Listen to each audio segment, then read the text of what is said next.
Pranam. Let's hear another story of a Mahasati, Sati Sulsa. During the reign of Prabhu Mahavir, his prime devotee, King Shrenik, used to rule Rajgruhi. In his kingdom, there was a charioteer named Naga.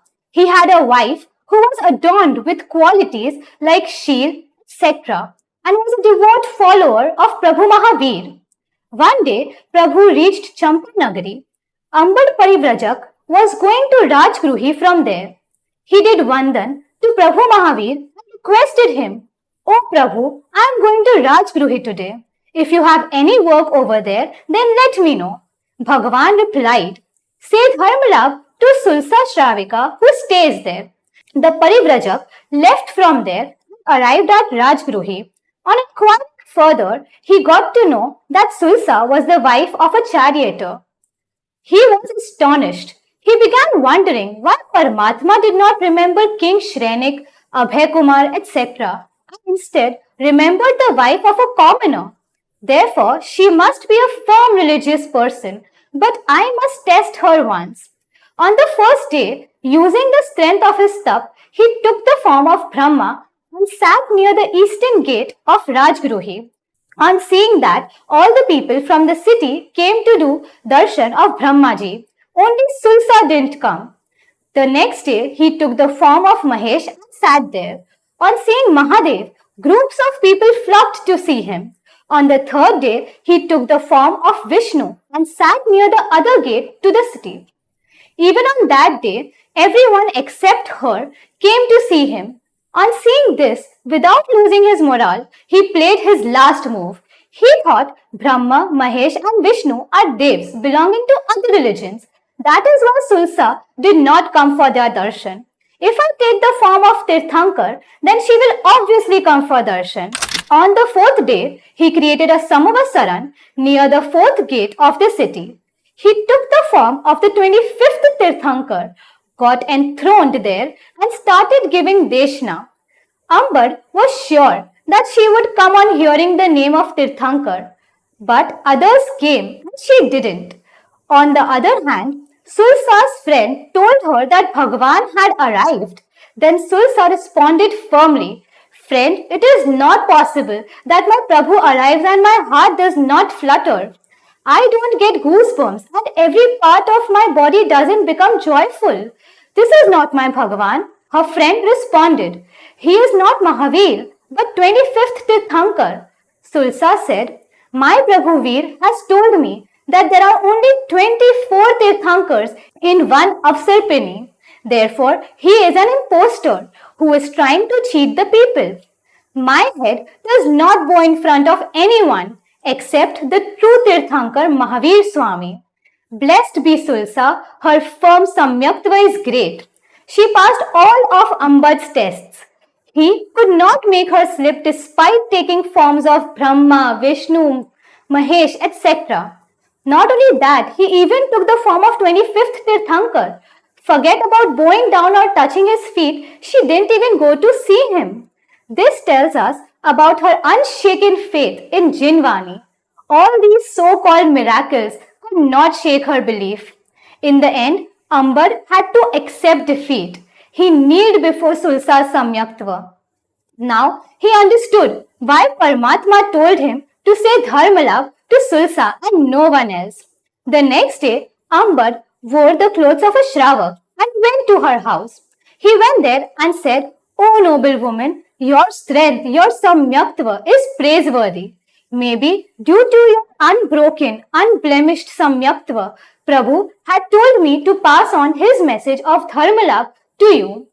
On listening to this, her face lit up. Every nook and corner of her body became happy. She felt that she got all the happiness, all the comfort, and all the luxuries of the world. Her happiness started flowing in the forms of tears. Joyfully, she responded, "My Prabhu has sent me Dharmalabh. Prabhu, you remembered a helpless woman like me. By keeping a lowly being like me in your thoughts, you have made my life a blessed one."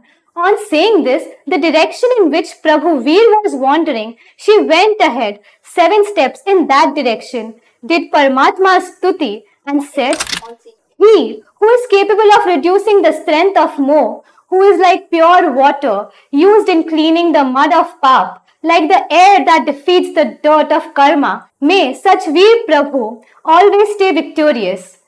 O Prabhu, praise be to you. Ambar kept on seeing Sulsa's joy. Such a sensation was caused merely due to a dharma labh from Prabhu. While appreciating it on the way, he reached his place. It is said that when we constantly contemplate about someone, we become like them. As per this, Paramatma was in every corner of her body. Then she manifested Tirthankar Nam Karma.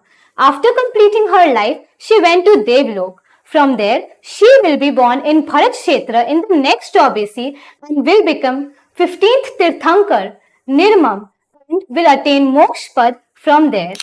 Let's start with another story. Minister Bahad. Minister Udayan was Minister Bahad's father. He was very sad during the last phase of his life.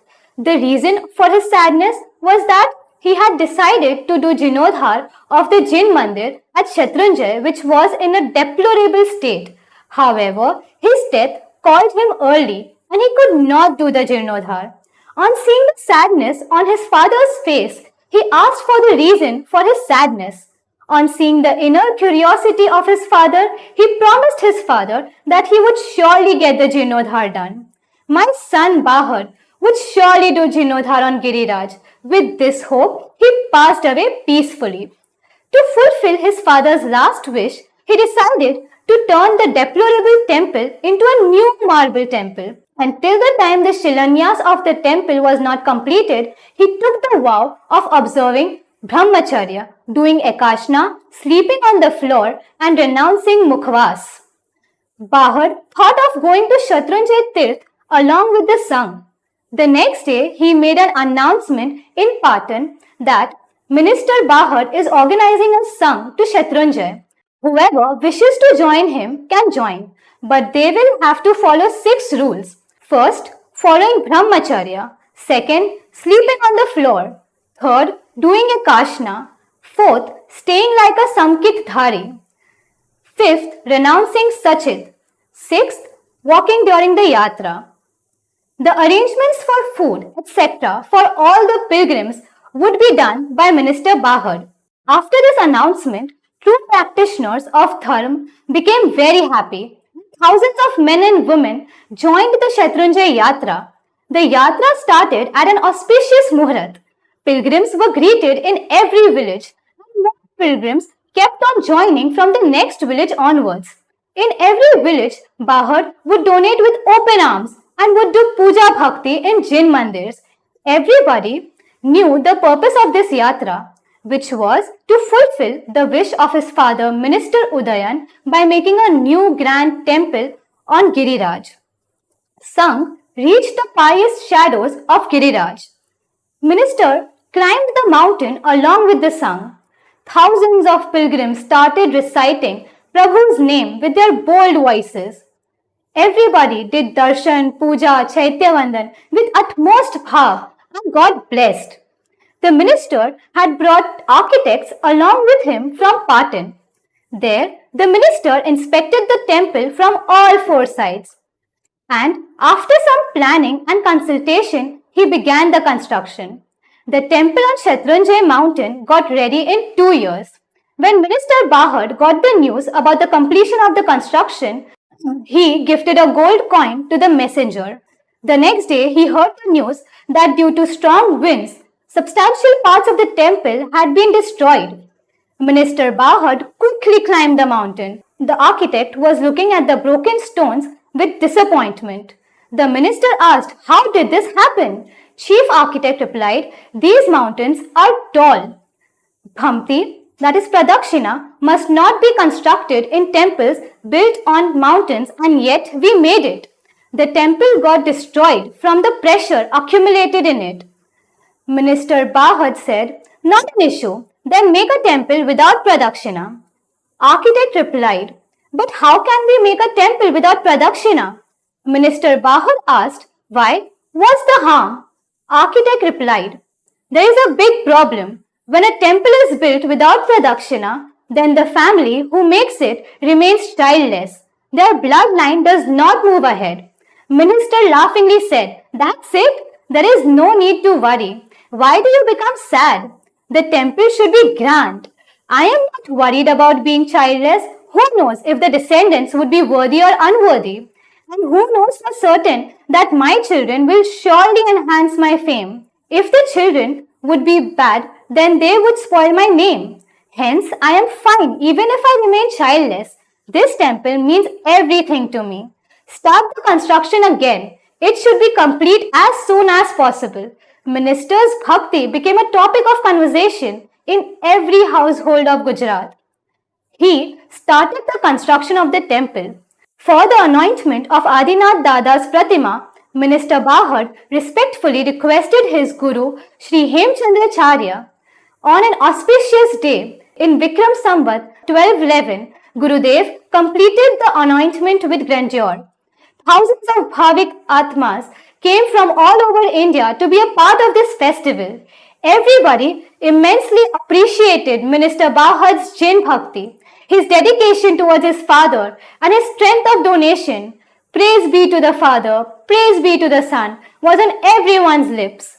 In this way, the 13th Jinodhar of Shatrunjay was done by Minister Bahad. Let's start with the next story of Emperor Samprati. Grandson of Emperor Ashok and son of Emperor Kunal, Emperor Samprati is among the greatest kings of all time. Like his grandfather Ashok, Emperor Samprati was benevolent towards his subjects, peace-loving and inclined towards non-violence. He was also a majestic emperor. One day, the emperor was sitting near a window of his palace. On seeing Acharya Suhasti Suriji walking on the highway, he felt as if he knew them for years. Slowly, the thoughts of past Bhav began to appear in his mind. He went out of the palace, walked towards the Sadhu Maharaj, did Vandan, and respectfully requested him to come inside the palace. And after entering the palace, Emperor Samprati asked, "Gurudev, did you recognize me?" The learned Acharya responded, "Yes, my child, I recognized you. You were my disciple in the past Bhav."